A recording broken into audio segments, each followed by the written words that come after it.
All right. Hello, I'm Robert Varga. I'm on the affirmative side of this debate, and we'd like to present the proposition that the speed limit should be abolished on all state and interstate highways in the United States.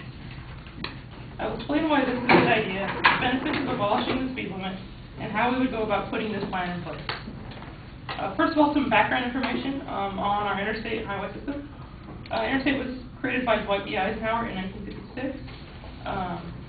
As part of the U.S. Department of Transportation. The interstate highway system was originally designed for military purposes, and it was designed to move traffic at speeds of upwards of 75 to 80 miles per hour. The longest interstate currently is over 3,000 miles long, and the shortest is only 12. And going off of that, I'd like to define the terms on what we mean by state and interstate highways. Clearly, it would not be safe or practical to have every single road in the country to have no speed limit. There's still a need for speed limits on many roads within cities, near schools, locations with pedestrian traffic, intercities, and small two-lane roads such as those that like mountain roads or in small farming towns. Where no speed limit would be beneficial, though, is on larger highways with no pedestrian traffic, such as state and interstate highways, as I mentioned. Examples of these are highways like Interstate 5 or 10, and state freeways like the 91 or the 60. These highways do not have any pedestrian traffic, have at least 2 lanes going in each direction, which is very important because it would be unsafe if you only had 1 lane going in each direction because there would be no way to pass each other. And these interstate highways and freeways do not have any sharp bends, so they're suited to high-speed driving. Now, my first point why abolishing the speed limit is a good idea is because speed variance causes accidents. Not just speed, but speed variance. Research shows that the crash rate lowers when more cars are traveling at higher speeds. Driving below the posted speed limit causes 50% more accidents than driving at or above it. Large variances in the speeds cars are traveling causes accidents. If more cars were allowed to travel at highway speeds, there would be significantly less accidents. My second point is that speed limits are set at the 85th percentile. The most widely accepted, this is from the Institute of Transportation Engineers, the most widely accepted method by state and local agencies is to set the limit at or below the speed at which 85% of the traffic is moving. Studies have shown that crash rates are lowest around the 85th percentile speed. Driving below this significantly increases the rate of accidents. There are more accidents at lower speeds. On a per mile driven basis, like on high-speed motorways and interstates, they have a much lower fatality rate than low-speed roads. There were 5 times the amount of crashes on rural, low-traffic roads than on high-traffic, high-speed highways. So essentially what this means is that you're more likely to get in an accident, let's say in a farm town somewhere in Nebraska, than if you are driving on a freeway in LA. The next point I'd like to make is that people don't follow unreasonably low speed limits. This is also by the Institute of Transportation Engineers by Rick Stagel in 2008. Said generally traffic laws reflect the behavior of the majority of motorists. Laws that arbitrarily restrict the majority of motorists encourage violations, lack public support, and usually fail to bring about changes in driving behavior.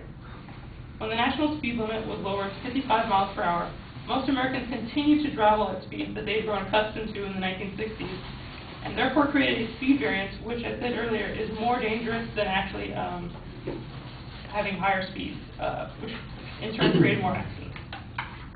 Another point I have is that speed limit efficiency data is outdated. This is from the Washington Times by automotive journalist Eric Peters. Until the early 1970s, when the speed limit was lowered to 55 miles per hour, speed limits on highways were typically between 70 to 75 miles per hour, and had been that way since the 1950s. These limits were based on the brake, suspension, tire, and engine technology around in the 1950s. As we all know, technology has increased greatly, and today cars are much more capable of traveling at much higher speeds and at a much safer rate.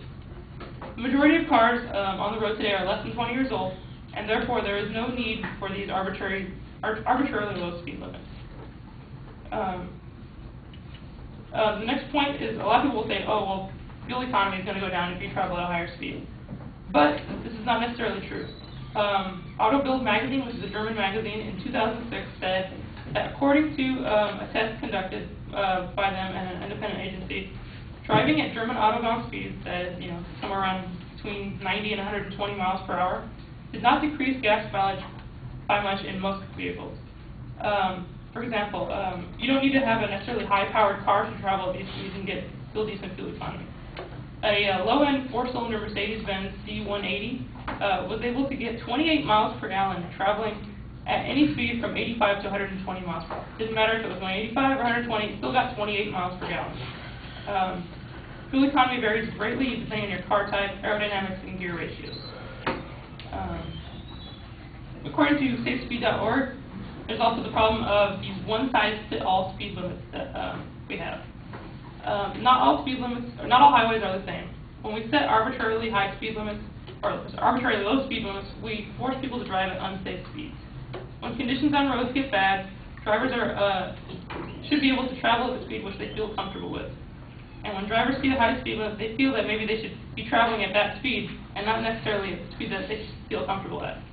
And when speed limits are set too low, drivers are forced to travel at unsafe low speeds and cause that speed variance that we talked about earlier. New signage is definitely necessary, also according to SafeSpeed.org. Instead of posting signs calling for common speed limits, we should post signs regarding the condition of roads. In the UK, there are more accidents due to improper warning of road conditions than because of speeding. Warning drivers of upcoming hazards is much safer than constantly reminding them to follow a posted speed limit, which continually forces you to take your eyes off the road and check your speedometer. And my final point is that accidents rates have declined since we've raised speed limits.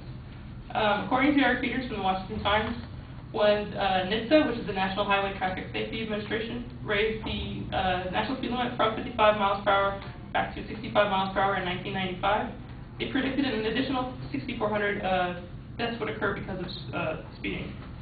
But in 1997, 2 years after they had raised the speed limit, there was the lowest traffic death rate in the nation's history. This is a testament to the advanced technology and safety features in modern automobiles and the safety of drivers today versus the 1950s. Thank you.